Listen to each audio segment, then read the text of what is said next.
Forza Horizon 6, we are back with brand new information that I am incredibly excited about. In fact, probably the most excited about I've ever been about a Forza Horizon game ever since the first game. Except I didn't have an Xbox at the time, so you know, it was excitement. It was kind of... Anyway, this is about the campaign and actually how this video clip series that I've been showing you ties into the campaign itself, which is something that I am actually kind of excited about. Never before have they really forced, in a way, the exploration of a world. But when you've got a world that looks this awesome, this dense, this detailed, I need to explore it in a way that I've never really done with a Forza Horizon game before.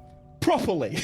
So campaign and environments and world and exploration are all linked in a massive way in this game that they've never really done before in a proper way. The campaign is actually going to be, according to the article, split into two series. You're going to have the wristband situation where you can unlock wristbands and you go further and further into the campaign with some cars locked behind what you can actually buy from the beginning, which maybe solves one of my problems. We'll talk about that. And the more exploration side of things, which is actually, I think, maybe for the first time since Horizon 1, actually making the street races an illegal element, as it were.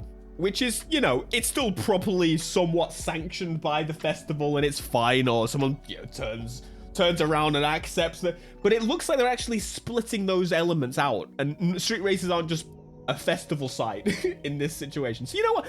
That's pretty cool to see. It doesn't feel like it's insulting my intelligence anymore. I'm going to pull some snippets from the article and just give you the most important elements of it, because there's a lot of information here. A lot of it they've already repeated. And again, you've already been here looking through these videos and, you know, getting the best, shaving the cream off the top. Get rid of that waste.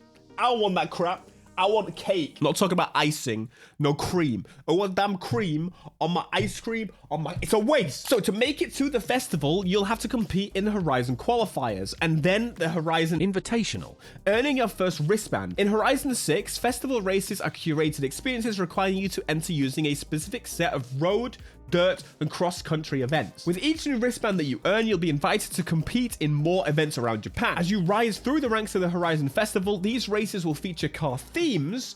That's pretty cool. Challenge you to master faster and more thrilling cars. Completing festival events, as well as activities like PR stunts and skills, will help you progress towards your next wristband. So the whole like Horizon Festival situation now is that it is official sanctioned races, as it kind of always has been, but they are completely splitting it tonally from what else there is available in the game. The festival is there, you're partaking. It's kind of more like a Pro Street-esque thing, or I think unlike Forza Horizons of past, they're not just arriving in an area and the only reason you give a damn is because the festival is there.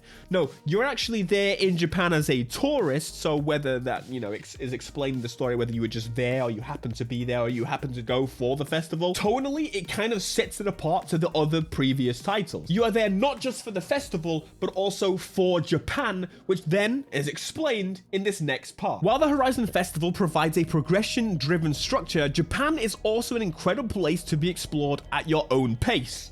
Hello. That's where Discover Japan comes in. While the Horizon Festival focuses on earning wristbands, Discover Japan is all about obtaining stamps, a system inspired by Japan's rich stamp collecting history. Whether you're taking photos, cruising on the roads of Japan, delivering food as a side hustle, collecting new cars, or playing through the Horizon stories, you'll be earning progress towards your next stamp. As part of Discover Japan, you'll also complete in Toge battles, yes, and thrilling nighttime street races, which are the perfect place to race the cars you might not be able to use in festival events just yet. So I do need a little bit of clarification from the developers themselves, but what it does sound like on the surface is that you are not restricted to what you can buy in the game at any point. What it seems like they're doing is allowing you to buy anything at any time, but you're not able to use them in the events until you actually unlock the certain wristband to do it. And they should reconfirm that in this very next section. With the structured restrictions of the Horizon Festival, hypercars can't be used in festival races until you've obtained at least the purple wristband, which is quite late into the game. That is something that I never expected to ever hear from the Forza Horizon series. Like, again, we know they're talking about adding progression this time, and I think, to be fair, these are probably with some learnings from what Forza Motorsport did. We know why it is time for them to add progression to the game. Ultimately, it is to get people to play for longer. That is something that they've kind of struggled with previously. And for the sake of Game Pass, yes, playtime is the most important thing. For you to be able to justify adding more cars to your game, for you to be able to justify your next big budget of your game, you're kind of gonna have to make people play for a decent amount of time for you to allocate, or Microsoft to allocate that budget for your game. It just makes sense. Now, Forza Motorsport, they did it in a pretty terrible way. It was a horrible grind that was tacked on, that was not an enjoyable experience. But there is something so enjoyable. I didn't even need to explain it to you guys. You already know. The rewarding feeling of unlocking a car and actually finally being able to upgrade it, personalize it, make it your own, but having worked towards it is so much more rewarding than just being given it in a wheel spin. Now, I've yet to see a mention of wheel spins. I'm pretty certain wheel spins are still going to be there. There's probably mentions of it in some pre-order bonuses, but ultimately they're not going as big on that. I feel like by now they would have mentioned, oh, you can do something in wheel spins. That's still probably going to be there, but I almost wonder, have they toned it down a little bit? Could we see that? I don't know. But it is a very interesting balance that they're going to have to find here of genuinely, I completely get that there are people out there that don't want to have to put the effort in. They just want to drive a cool car that they've just seen.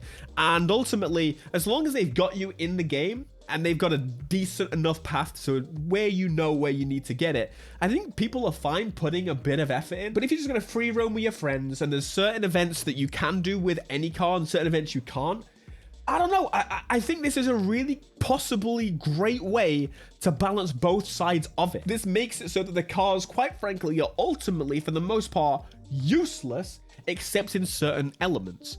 And it makes it still so that you've still got the rewarding feeling, but you've still got the ability to just kind of get anything that you want. I think this is really good. When this article first came out, I got so many people sending me this, and they're like, they made this for you. They made this for you.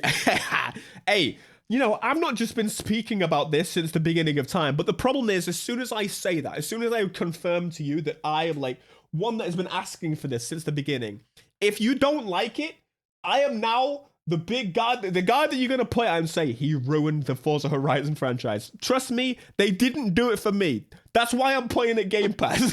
Game Pass did it, not me, okay? And just to be clear, in case it wasn't already, each of these paths can be progressed at your leisure, so you can do whatever you want. You can do a little bit of that, a little bit of this. You can do neither. You can do one or not the other. You can do whatever you want. And I'm super interested to see how they're going to, like, what I imagine it is with the street races, it's basically just that's how you would normally play the Horizon stuff. And I get it, the way they've done it. They've got like the official sanctioned races, and the street races are the ones where you can break the rules. You can you can use whatever you want. And that kind of makes sense. So going back to the normal progression path that they're talking about, the Horizon Festival, they say after a race has been completed for the first time, the race customizer will be unlocked for that specific event. Now, this is a new name. From what I remember previously, didn't they call this the Horizon Blueprint? That was what it was called. I think the Blueprint name is seemingly like vanishing into the distance. Maybe they're changing it so that that's more to do with the event lab situation, but I guess no, they call it. Is Blueprint dead? We may see the end of Blueprints here, lads. But anyway, you know what this is. It's you go in and you can customize the events. You can choose the amount of drive avatars, the season, the weather, the time of day, time progression, number of laps, rewind ability, camera, traffic. You can do whatever you want. So after you've beat the event for the first time, you can replay it with any card that you wish to do so. So I think that's pretty nice. I am still curious about what they mean by later on in the game, like quite far into the game. In a Horizon sense, the end of the game has always been a bit muddy. One of the problems that I think they've personally had is because you can kind of do anything, they don't really know where you are in terms of playtime. So how they're going to unlock this, I think we'll have to wait and see. But what it does seem like, actually, is instead of having these separate career paths, usually there's, 3-4 people that come and go, hey, mate, how you doing? That's a nice car, mate. Hey, superstar. You're the best person ever. Oh, sorry. I do kind of wonder if maybe now they're going to have like a proper sanctioned, like specific schedule through the campaign that's a little bit more linear than as of previous. And I really kind of hope that. I would love to see them actually attempt that, because ultimately I tend to not bother with events that I don't really care about. But if you kind of force me to do them and force me to build some of the cars that are in the game, for example, I would avoid off-road, okay? But if you now tell me I have to do off-road, I'm actually not going to be mad. What I will do is build a car for each specific thing that I'm supposed to do, and actually make so much more use of the car list that exists in the game. I think that would be a huge benefit. Not to say that you don't do that when you do, you know, the individual events, and it wouldn't ruin my day if it wasn't the case, but I would really like to see that kind of straight line path.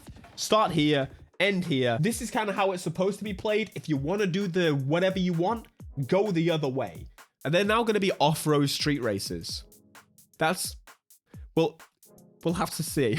Oh, and just before I forget, you can play the whole campaign once again, solo or co-op. We mentioned previously that it doesn't have cross-save and cross-play, so you can play with whoever, wherever, on whatever. You're an Xbox. Your mind is an X. All right.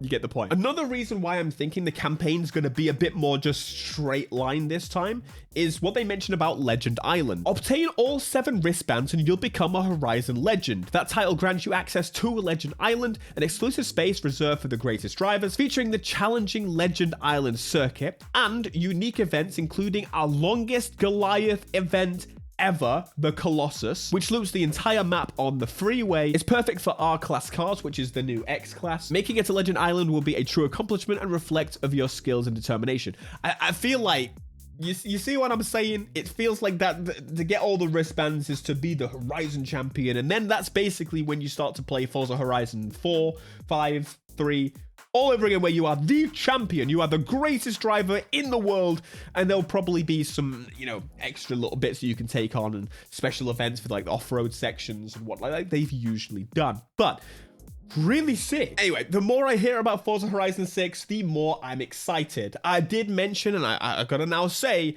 previously I was a little bit worried about the double money situation when it came to getting the VIP version of the game. Now, I have figured out a potential workaround. On Steam, you might be able to like uncheck and not claim that specific element, which is the VIP section, until maybe after you've beat the game. That's probably a good way to do it. I'm still probably going to do that, even though the campaign, of course, is locked. So, for example, you can't use like a hypercar from the beginning straight away.